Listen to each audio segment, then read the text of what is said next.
स्कंदगुप्त अंक 3। क्षिप्रा तट। प्रपंच बुद्धि। सब विफल हुआ। इस दुरात्मा स्कंदगुप्त ने मेरी आशाओं के भंडार पर अर्गला लगा दी। कुसुमपुर में पुरगुप्त और अनंत देवी अपने विडंबना के दिन बिता रहे हैं। भट्टार्क भी बंदी हुआ। उसकी प्राणों की रक्षा नहीं, क्रूर कर्मों की अवतारणा से भी एक बार सद्धर्म के उठाने की आकांक्षा थी, परंतु वह दूर गया। कुछ सोचकर उग्रतारा की साधना में से भी विकट कार्य सिद्ध होते हैं, तो फिर इस महाकाल में महाशमशान से बढ़कर कौन उपयुक्त स्थान होगा। चलूं। जाना चाहता है भट्टार्क का प्रवेश। भट्टार्क। भिक्षु शिरोमणे प्रणाम। प्रपंच बुद्धि। कौन भट्टार्क? अरे मैं स्वप्न देख रहा हूँ क्या? भट्टार्क। नहीं आर्य, मैं जीवित हूँ। प्रपंच बुद्धि। उसने तुम्हें सूली पर नहीं चढ़ाया? भट्टार्क। नहीं, उससे बढ़कर। प्रपंच। क्या? भट्टार्क। मुझे अपमानित करके क्षमा किया, मेरी वीरता पर एक दुर्वह उपकार का बोझ लाद दिया। प्रपंच बुद्धि। तुम मूर्ख हो। शत्रु से बदला लेने का उपाय करना चाहिए, ना कि उसके उपकारों का स्मरण। भट्टार्क। मैं इतना नीच नहीं हूँ। प्रपंच बुद्धि। परंतु मैं तुम्हारी प्रवृत्ति जानता हूँ, तुम इतने उच्च भी नहीं हो। चलो एकांत में बात करें, कोई आता है। दोनों जाते हैं। विजया का प्रवेश। विजया। मैं कहाँ जाऊँ? उस उच्छृंखल वीर को मैं लौह श्रृंखला पहना सकूँगी, उसे अपने पाहुपास में जकड़ सकती हूँ। हृदय के विकल मनोरथ गान। उमड़कर चली भिगोने आज तुम्हारा निश्चल आंचल, छोड़ नयन जल धारा रे प्रतिकूल देख ले तू, फिर कर इस ओर हृदय की अंतरतम मुस्कान। कल्पना में तेरा यह विश्व लालिमा, नील हो लवलीन निरखते इन आँखों की कोर। यह कौन? ओ राजकुमारी। देवसेना का प्रवेश। दूर पर उसकी परिचारिकाएं। देवसेना। विजया, सायंकाल का दृश्य देखने क्षिप्रा तट पर तुम भी आ गई हो? विजया। हाँ राजकुमारी, सिर झुका लेती है। देवसेना। विजया, अच्छा हुआ तुमसे भेंट हो गई, मुझे कुछ पूछना था। विजया। कुछ पूछना है? देवसेना। क्या जो तुमने किया है उसे सोच समझ कर, कहीं तुम्हारे दंभ ने तुमको छल तो नहीं लिया? तीव्र मनोवृत्ति के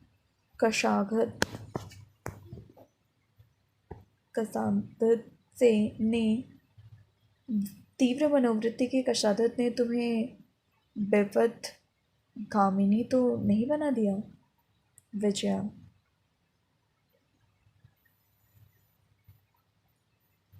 राजकुमारी, मैं अनुग्रहित हूँ, उस कृपा को नहीं भूल सकती जो आपने दिखाई है, परंतु अब और प्रश्न करके मुझे उत्तेजित करना ठीक नहीं। देवसेना आश्चर्य से। क्यों विजया? मेरे सखी जनोचित सरल प्रश्न में भी तुम्हें व्यंग सुनाई पड़ता है? विजया। क्या इसमें भी प्रमाण की आवश्यकता है? राजकुमारी, आज मेरी ओर देखना मत, मुझे कृत्य अभिशाप की ज्वाला समझना। और देवसेना। ठहरो, दम ले लो। संदेह के गर्त में गिरने के पहले विवेक का अवलंबन ले लो। विजया। विजया। हताश जीवन कितना भयानक होता है यह नहीं जानती हो। उस दिन जिस तीखी छुरी को रखने के लिए हंसी उड़ाई जा रही थी, मैं समझती हूँ कि उसे रख लेना मेरे लिए आवश्यक था। राजकुमारी, मुझे ना छेड़ना, मैं तुम्हारी शत्रु हूँ। क्रोध से देखती है देवसेना आश्चर्य से। क्या कह रही हो? विजया, वही जिसे तुम सुन रही हो। देवसेना, वह तो जैसे उन्मत्त का प्रलाप था, अकस्मात स्वप्न देखकर जग जाने वाले प्राणी की कुतूहल गाथा थी। विजया, क्या मैंने तुम्हारे सुख में बाधा दी? परंतु मन तो तुम्हारे मार्ग को स्वच्छ करने के सिवा रोने ना व बिछावे। विजया, उपकारों की ओट से मेरे स्वर्ग को छिपा दिया, मेरी कामना लता को मसूल उखाड़ कर कुचल दिया। देवसेना,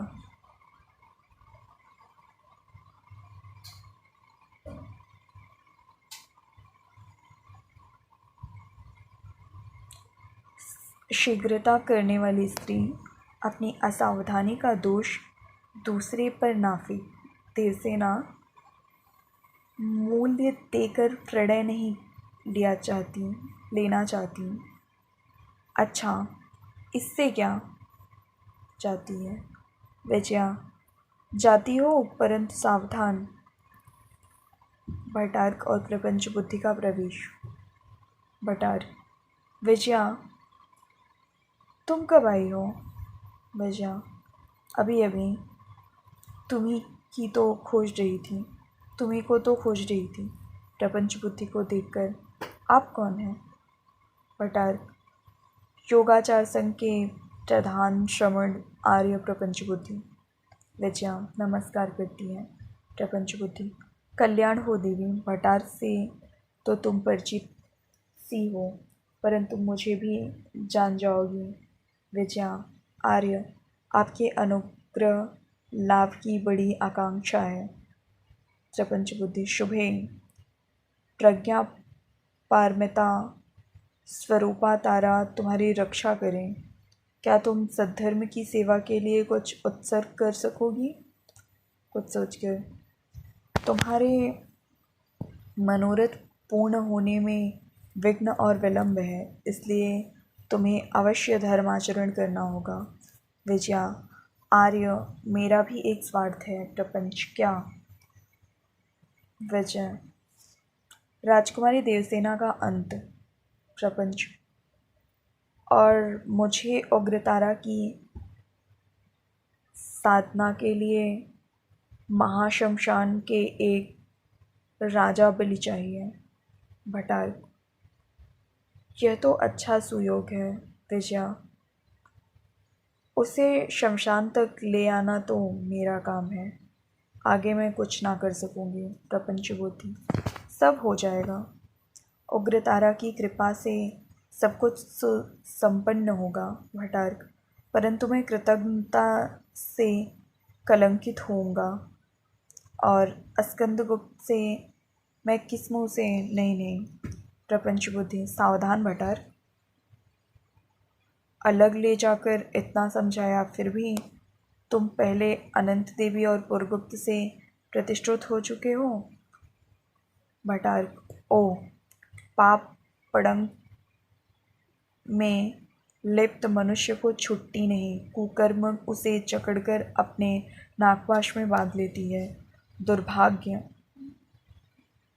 मातृगुप्त निकलकर, भयानक कुचक्र, एक निर्मल कुसुम कली को कुचलने के लिए इतनी बड़ी प्रताड़ना की चक्की। मनुष्य, तुझे हिंसा का उतना ही लोभ है जितना एक भूखे भेड़िए को, तब भी तेरे पास उससे कुछ विशेष साधन है। छल कपट विश्वासघात कृतज्ञता और पैने शस्त्र, इनसे भी चढ़कर प्राण लेने की कला कुशलता देखा जाएगा। भटार, तुम जाते कहाँ हो? जाता है। शमशान में साधक रूप में प्रपंच बुद्धि दूर से स्कंदगुप्त टहलता हुआ आता है। स्कंदगुप्त, इस साम्राज्य को बोझ किसके लिए? इस साम्राज्य का बोझ किसके लिए? हृदय में अशांति, राज्य में अशांति, परिवार में अशांति, केवल मेरे अस्तित्व से। मालूम होता है कि सबकी विश्वभर की शांति रजनी में मैं ही धूमकेतु हूँ। यदि मैं ना होता तो यह संसार अपनी स्वाभाविक गति से आनंद से चला करता, परंतु मेरा तो निज का कोई स्वार्थ नहीं। हृदय के एक एक कोने को छान डाला, कहीं भी कामना की वन्या नहीं, बलवती आशा की आंधी नहीं चल रही है। केवल गुप्त सम्राट के वंशधर होने की दयनीय दशा ने मुझे इस रहस्यपूर्ण क्रियाकलाप में संलग्न रखा है। कोई भी मेरे अंतःकरण का आलिंगन करके ना रो सकता है और ना तो हंस सकता है। तब भी विजया, ओ, उसे स्मरण करके क्या होगा जिसे हमने सुख शर्वरी की संध्या तारा के समान पहले देखा, वही उल्का पिंड होकर दिगंत दाह करना चाहती है। विजया, तूने क्या किया? देखकर, ओह, कैसा भयानक मनुष्य है, कैसी क्रूर आकृति है, मूर्तिमान पिशाच है। अच्छा, मातृगुप्त तो अभी तक नहीं आया। छिप कर देखूं। छिपता है। विजया के साथ देवसेना का प्रवेश। देवसेना, आज फिर तुम किस अभिप्राय से आई हो? विजया, और तुम राजकुमारी, क्या तुम इस महाविभत्स शमशान में आने से नहीं डरती हो? देवसेना, संसार का मोक्ष शिक्षक शमशान क्या डरने की वस्तु है? जीवन की नश्वरता के साथ ही सर्वात्मा के उत्थान का ऐसा सुंदर स्थल और कौन है? नेपथ्य से गान। सब जीवन बीता जाता है, धूप छाँव के खेल सदृश जीवन बीता है, समय भागता है प्रतिक्षण में, नव अतीत के तुषार कण में हमें लगाकर भविष्य रण में आप कहाँ छिप जाते हैं। सब जीवन बीता जाता है। बुल्ले लहर हवा के झोंके, मेघ बिजली को टोके, है किसका साहस है कुछ रोके, जीवन का वह नाता है, सब जीवन बीता जाता है। पंछी को बस बच जाने दो, मीठी मेड़ों को आने दो, आंख बंद करके गाने दो जो कुछ हमको आता है। सब जीवन बीता जाता है। विजया, स्वागत। भाव विभोर दूर की रागनी सुनती हुई यह कुरंगी सी कुमारी, आह, कैसा भोला मुखड़ा है। नहीं नहीं विजया, सावधान, प्रतिहिंसा प्रकट। राजकुमारी, देखो, यह कोई बड़ा सिद्ध है, वहाँ तक चलोगी? देवसेना, चलो, परंतु मुझे सिद्धि से क्या प्रयोजन, जब मेरी कामनाएं विस्मृति के नीचे दबा दी गई हैं, तब वह चाहे स्वयं ईश्वर ही हो तो क्या, तब भी एक कुतूहल है। चलो। विजया देवसेना को आगे कर प्रपंच बुद्धि के पास ले जाती है और आप हट जाती है। ध्यान से आँख खोलकर प्रपंच उसे देखता है। प्रपंच, तुम्हारा नाम देवसेना है? देवसेना आश्चर्य से, हाँ भगवान। प्रपंच बुद्धि, तुमको देव सेवा के लिए शीघ्र प्रस्तुत होना होगा। तुम्हारी ललाट लिपि कह रही है कि तुम बड़ी भाग्यवती हो। देवसेना, कौन सी देव सेवा? प्रपंच बुद्धि, यह नश्वर शरीर जिसका उपभोग तुम्हारा प्रेमी भी ना कर सका और ना करने की आशा है, देव सेवा में अर्पित करो। उग्रतारा तुम्हारा परम मंगल करेगी। देवसेना सिर उठती है, क्या मुझे अपनी बलि देनी होगी? घूम कर देखती है विजया। विजया, प्रपंच बुद्धि, डरो मत, तुम्हारा सृजन इसलिए था। नित्य की मोह ज्वाला में जलने से तो यही अच्छा है कि तुम एक साधक का उपकरण करती हुए अपनी ज्वाला शांत कर दो देवसेना।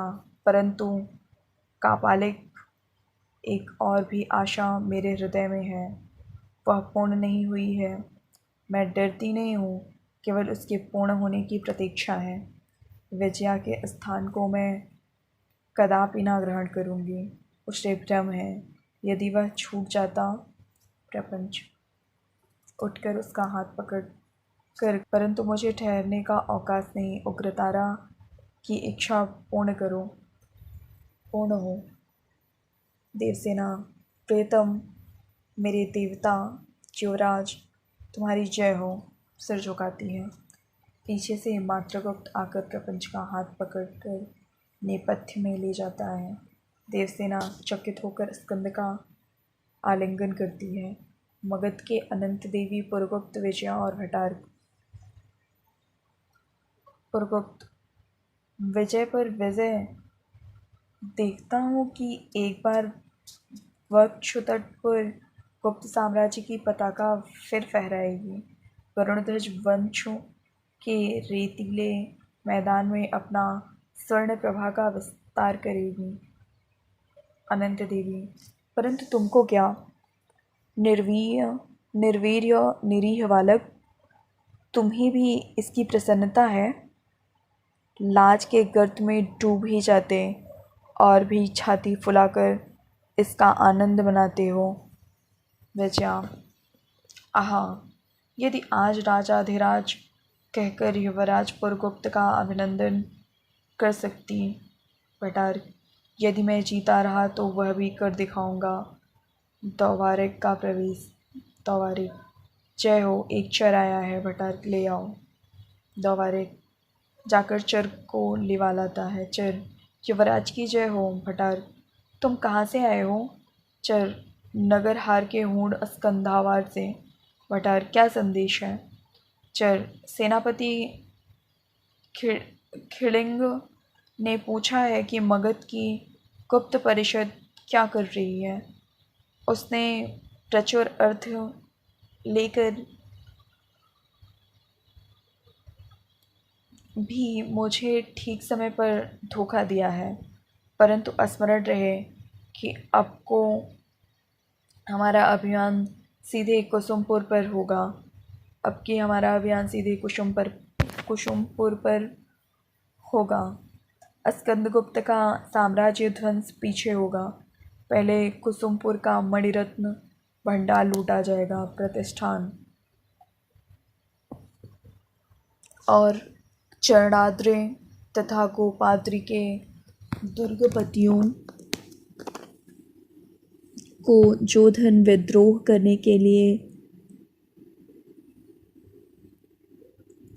परिषद की आज्ञा से भेजा गया था, उसका क्या फल हुआ? अंतर्वेद के विषयपति की कुटिल दृष्टि ने उस रहस्य का उद्घाटन करके वह धन भी और सहायता के बदले हम लोग अवंचित हुए, जिससे हूणों को सिंधु का भी तट छोड़ देना पड़ा।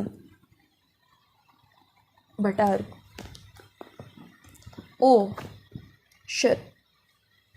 शर्वनाग ने बड़ी सावधानी से काम लिया। आचार्य प्रपंच बुद्धि का निधन होने से यह सब दुर्घटना हुई है।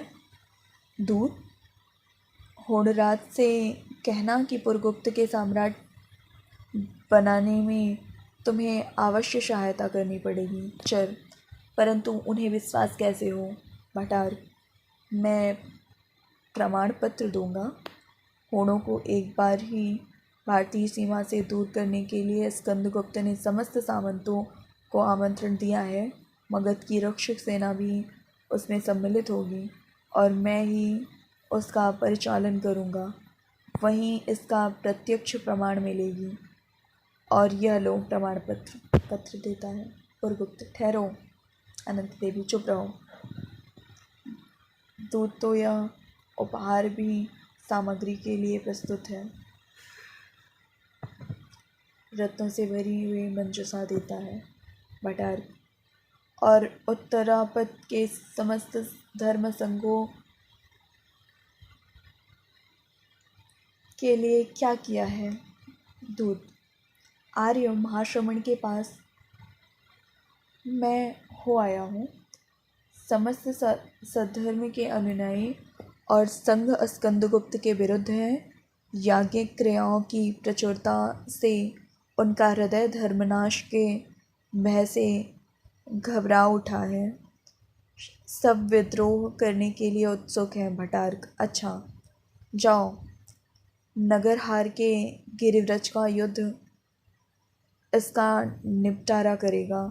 हुडराज से कहना कि सावधान रहें, शीघ्र वहीं मिलूँगा। दूत प्रमाण करके जाता है। पुरगुप्त, यह क्या हो रहा है? अनंत देवी, तुम्हारे सिंहासन पर बैठने की प्रस्तावना है। सैनिक का प्रवेश। सैनिक, महादेवी की जय हो। भटार, क्या है? सैनिक, कुसुमपुर की सेना जलंधर से भी आगे बढ़ चुकी है। साम्राज्य के अस्कंधावार में शीघ्र ही उसके पहुंच जाने की संभावना है। पुरगुप्त, विजया, बहुत विलंब हुआ। एक पात्र। अनंत देवी संकेत करती है, विजया उसे पिलाती है। भटार्क, मेरे अश्वों की व्यवस्था ठीक है ना? मैं उसके पहले पहुंचूंगा। सैनिक, परंतु महाबलाधिकृत। भटार्क, क्या? कहो। सैनिक, यह राष्ट्र का आपत्तिकाल है। युद्ध की आयोजनाओं के बदले हम कुसुमपुर के पानकों का समारोह देख रहे हैं। राजधानी विलासिता का केंद्र बन रही है। यहाँ के मनुष्यों के लिए विलास के उपकरण विक्रय रहने पर भी अपर्याप्त है। नए नए साधन और नवीन कल्पनाओं से भी इस विलासिता राक्षसी का पेट नहीं भर रहा है। भला मगध के विलासी सैनिक क्या करेंगे? भटार्क, अबोध, जो विलासी ना होगा वह भी क्या वीर हो सकता है? जिस जाति में जीवन ना होगा वह विलास क्या करेगी? जागृत राष्ट्र में ही विलास और कलाओं का आदर होता है। वीर एक कान से तलवारों की और दूसरे से नुपुर की झनकार सुनते हैं। विजया, बात तो यही है। सैनिक, आप महाबलाधिकृत हैं, इसलिए मैं कुछ नहीं कहूँगा। भटार, नहीं तो? सैनिक, यदि दूसरा कोई ऐसा कहता तो मैं यही उससे कहता कि तुम देश के शत्रु हो। भटार क्रोध से, हैं? सैनिक, हाँ, यवनों से उधार ली हुई सभ्यता नाम की विलासिता के पीछे आर्य जाति उसी तरह पड़ी है जैसे कुलवधु को छोड़कर कोई नागरिक वेश्या के चरणों में। देश पर बर्बर हूणों की चढ़ाई और तिस पर भी यह निर्लज्ज आमोद। जातीय जीवन के निर्वाणोन्मुख प्रदीप का यह दृश्य है। आह, जिस मगध देश की सेना सदैव नासिर में रहती थी, आर्य चंद्रगुप्त की वही विजयनी सेना सबके पीछे निमंत्रण पाने का, पर साम्राज्य सेना में जाए। महाबलाधिकृत, मेरी तो इच्छा आत्महत्या कर लूं। मैं उस सेना का नायक हूँ जिस पर गरुड़ ध्वज की रक्षा का भार रहता था। आर्य समुद्रगुप्त की प्रतिष्ठित उस सेना का ऐसा अपमान। भंडार, अपने क्रोध के मनोभाव दबाकर, अच्छा, तुम यही मगध की रक्षा करना, मैं चाहता हूँ।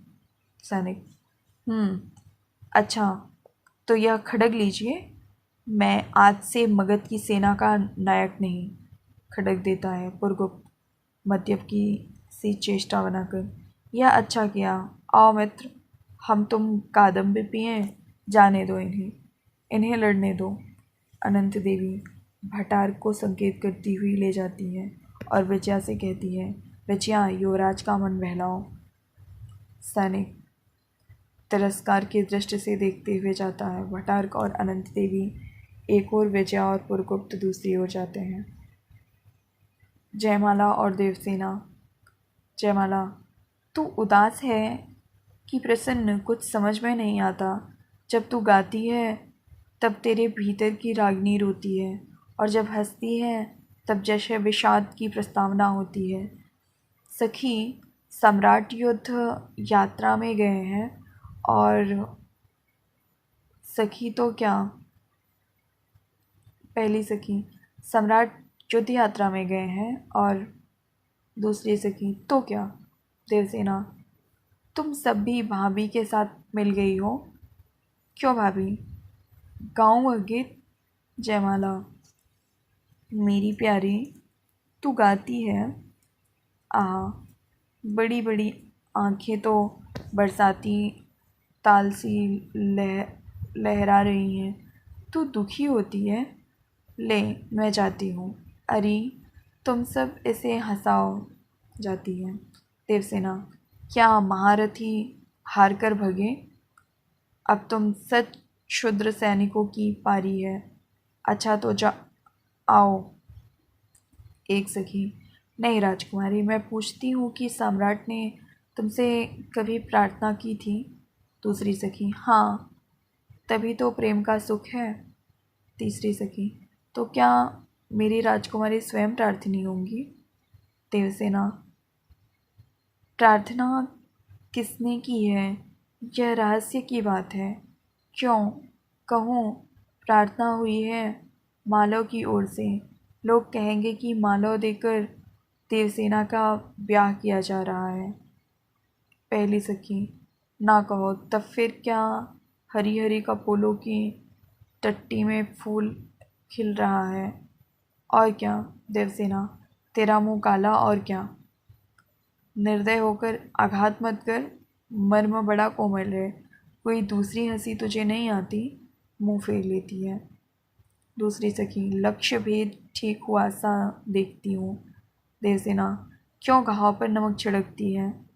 मैंने कभी उनसे प्रेम की चर्चा करके उनका अपमान नहीं होने दिया है।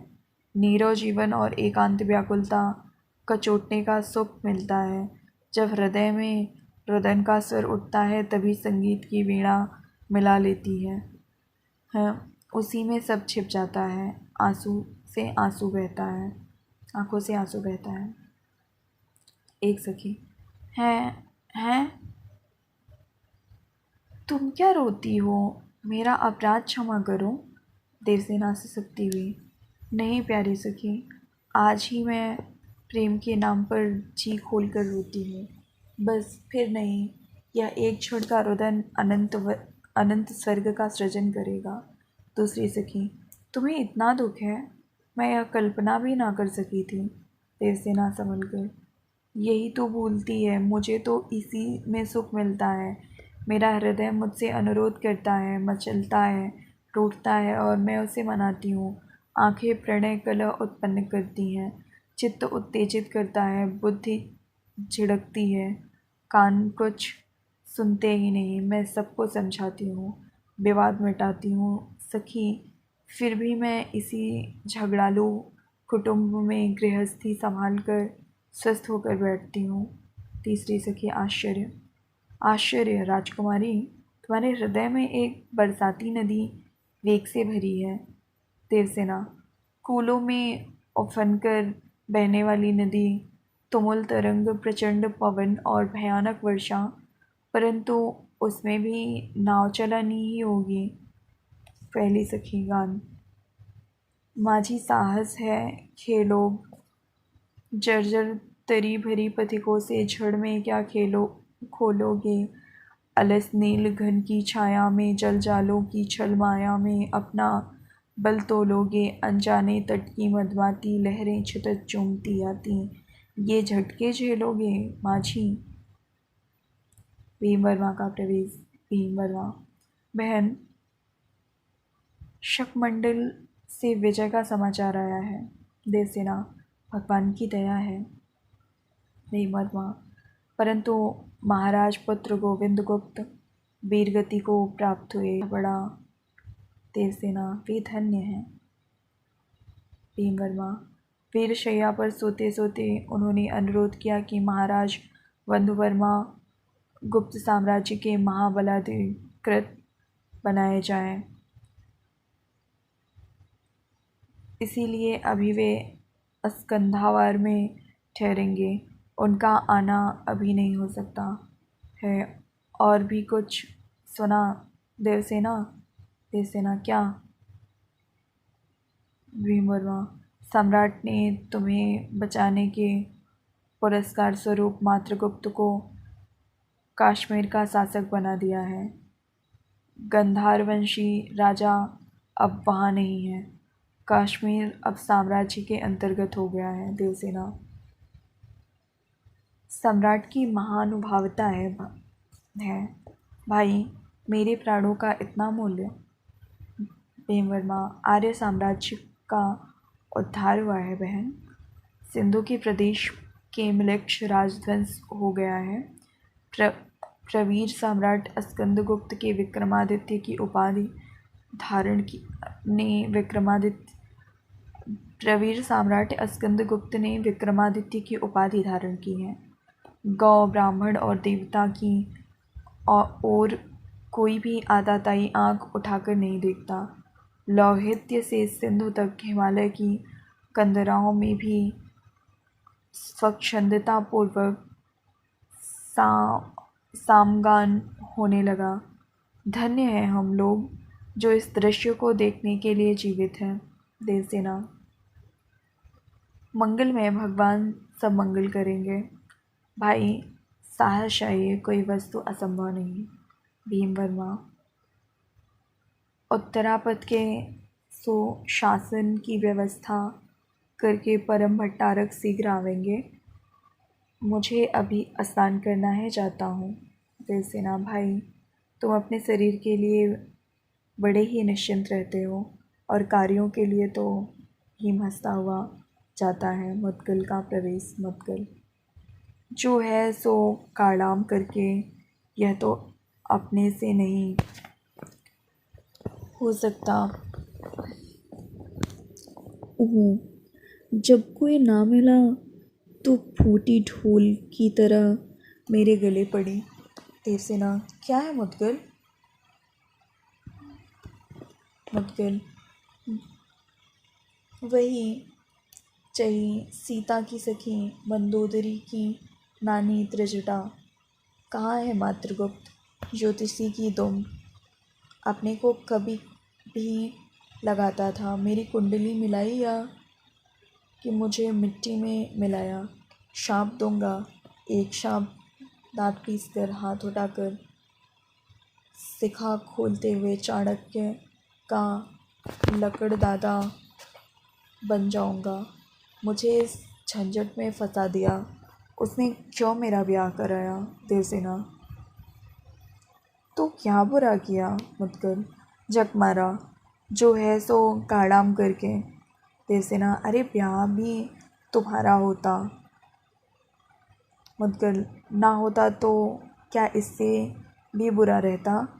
बाबा, अब तो मैं इस पर भी प्रस्तुत हूँ कि कोई इसको फेर ले, परंतु यह हत्या कौन अपने पल्ले बांधेगा? सब हंसती हैं। देवसेना, आज कौन सी तिथि है? एकादशी तो नहीं है? मुद्गल, हाँ, यजमान के घर एकादशी और मेरे पारण की द्वादशी, क्योंकि ठीक मध्याह्न में एकादशी के ऊपर द्वादशी चढ़ बैठती है और गला दबा देती है, पेट पचकने लगता है। देवसेना, अच्छा, आज तुम्हारा निमंत्रण है तुम्हारी स्त्री के साथ।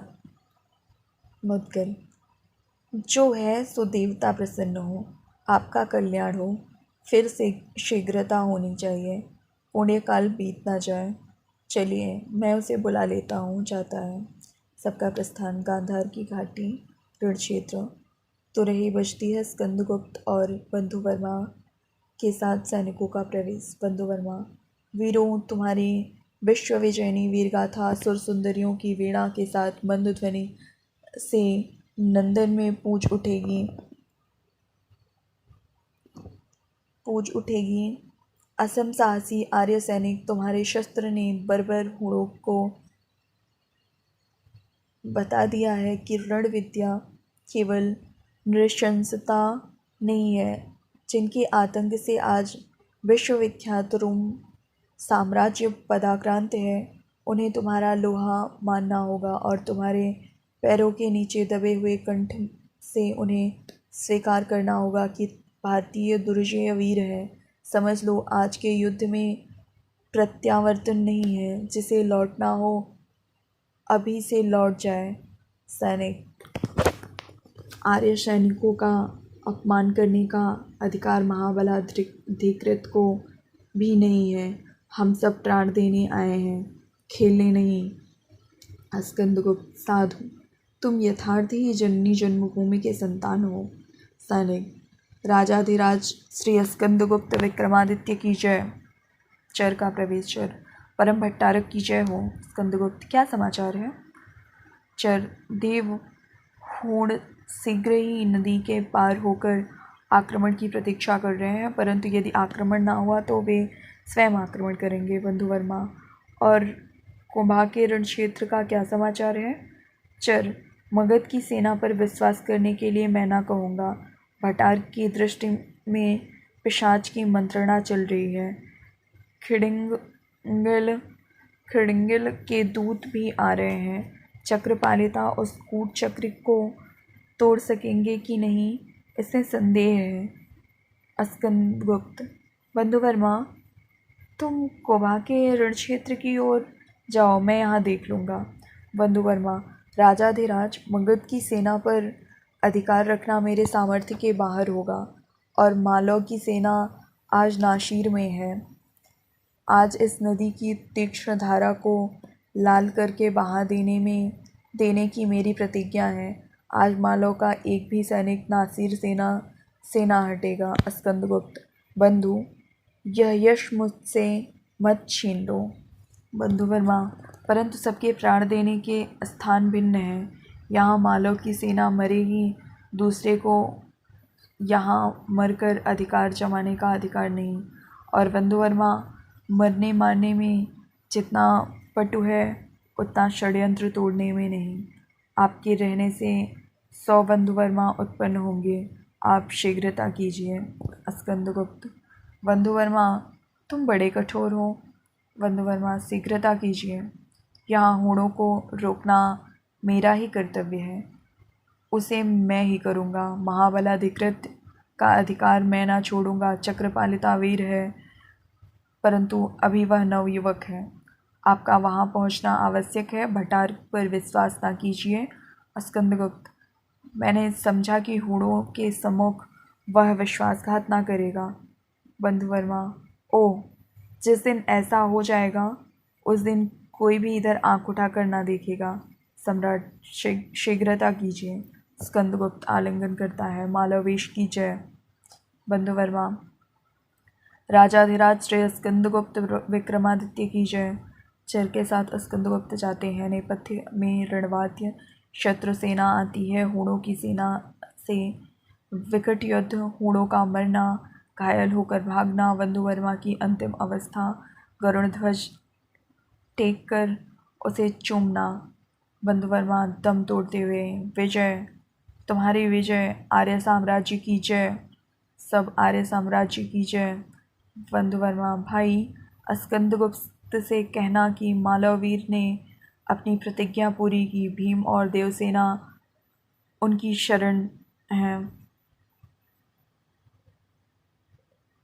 सैनिक, महाराज, आप क्या कहते हैं? सब शोक करते हैं। बंधुवर्मा, बंधुगण, यह रोने का नहीं, आनंद का समय है। कौन वीर इस तरह जन्मभूमि की रक्षा में प्राण देता है? यही मैं ऊपर से देखने जाता हूँ। सैनिक, महाराज बंधुवर्मा की जय। गरुड़ध्वज की छाया में बंधुवर्मा की मृत्यु। दुख के सम्मुख कुंभा का रण क्षेत्र। चक्रपालिता और स्कंदगुप्त। चक्रपालिता, सम्राट, प्रताड़ना को पराकाष्ठा। 2 दिन से जानबूझकर शत्रु को उस ऊंची पहाड़ी पर जमने का अवकाश दिया जा रहा है। आक्रमण करने से मैं रोका जा रहा हूँ। समस्त मगध की सेना उसके संकेत पर चल रही है। स्कंदगुप्त, चक्र, कुंभा में जल बहुत कम है, आज ही उतरना होगा। तुम्हें दुर्ग में रहना चाहिए। मैं भटार पर विश्वास तो करता ही नहीं, परंतु उस पर प्रकट रूप से अविश्वास का भी समय नहीं रहा। चक्रपालिता, नहीं सम्राट, उसे बंदी कीजिए, वह देखिए आ रहा है। भटार प्रवेश करके, राजाधिराज की जय हो। स्कंदगुप्त, क्यों सेनापति, क्या क्या हो रहा है? भटार, आक्रमण की प्रतीक्षा सम्राट। स्कंदगुप्त, यह समय की या समय की? भटार, सम्राट का मुझ पर विश्वास नहीं है? यह चक्रपालिता, विश्वास तो कहीं से क्रय नहीं किया जाता। भटार, तुम अभी बालक हो। चक्रपालिता, दुराचारी कृतघ्न, अभी मैं तेरा कलीजा फाड़ खाता तेरा। भटार, सावधान, अब मैं सहन नहीं कर सकता। तलवार पर हाथ रखता है। स्कंदगुप्त, भटार, वह बालक है, कुड़मंत्रणा वाक चातुरी नहीं जानता। चुप रहो चक्र। चक्रपालिता और भटार सिर नीचा कर लेते हैं। स्कंदगुप्त, भटार, प्रवंचना का समय नहीं है, स्मरण रखना। कृतघ्न और नीचों की श्रेणी में तुम्हारा नाम पहले रहेगा। भटार चुप रह जाता है। स्कंदगुप्त, युद्ध के लिए प्रस्तुत हो। युद्ध के लिए प्रस्तुत हो। भटार, मेरा खड्ग साम्राज्य की सेवा करेगा। स्कंदगुप्त, अच्छा तो अपनी सेना लेकर तुरंत गिर संकट पर पीछे से आक्रमण करो और सामने से मैं आता हूँ। चक्र, तुम दुर्ग की रक्षा करो। भटार, जैसी आज्ञा। नगर हार के अस्कंधावर को भी सहायता के लिए कहला दिया जाए तो अच्छा हो। स्कंदगुप्त, चर गया है, तुम शीघ्र जाओ, देखो सामने शत्रु दिख पड़ते हैं। भटार का प्रस्थान। चक्र, तो मैं बैठा हूँ।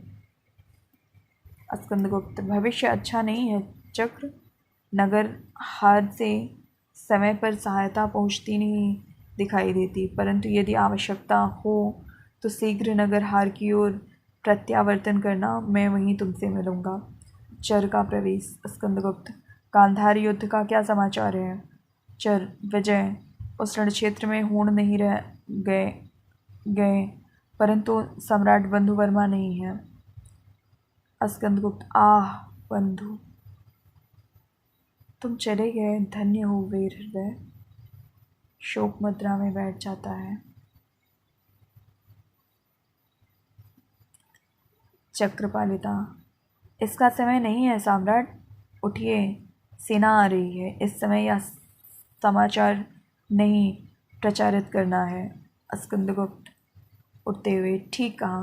भटार के साथ सेना का प्रवेश। स्कंदगुप्त, देखो, कोभा के उस बंद आक्रमण में यदि असफलता हो और शत्रु की दूसरी सेना कोभा को पार करना चाहे तो उसे काट देना। देखो भटार, तुम्हारे विश्वास का यही प्रमाण है। भटार, जैसी आपकी आज्ञा, कुछ सैनिक के साथ जाता है। स्कंदगुप्त, चक्र, दुर्गरक्षक सैनिकों को लेकर तुम प्रतीक्षा करना, हम इसी छोटी सी सेना से आक्रमण करेंगे, तुम सावधान।